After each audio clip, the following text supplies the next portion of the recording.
ముందు వీడియోలో చెప్పాను కదండి, నేను యూట్యూబ్ అనేది ఎందుకు స్టార్ట్ చేశాను అన్నది.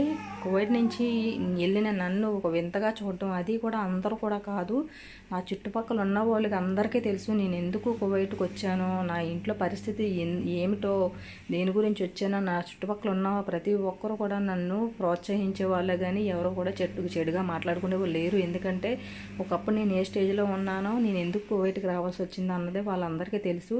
కానీ తెలియని వాళ్ళు ఉంటారు కదండి, నా గురించి తెలియని వాళ్ళు, ఎందుకు గురించి వెళ్ళిందో, కొవ్వెక్కి వెళ్ళింది, అలా ఉంది, ఇలా ఉంది, ఇలా చేసుకుంటున్నా, అలా చేసుకుంటున్నా అని మాట్లాడుకునే వాళ్ళ గురించి అయితేనే నేను వీడియోస్ చేస్తున్నాను. ఎందుకంటే ఇక్కడ కష్టాన్ని వాళ్ళు చూస్తారని, చూసినా మారతారని అయితే నేను అనుకొని ఈ వీడియోస్ అనేది మొదలుపెట్టానండి.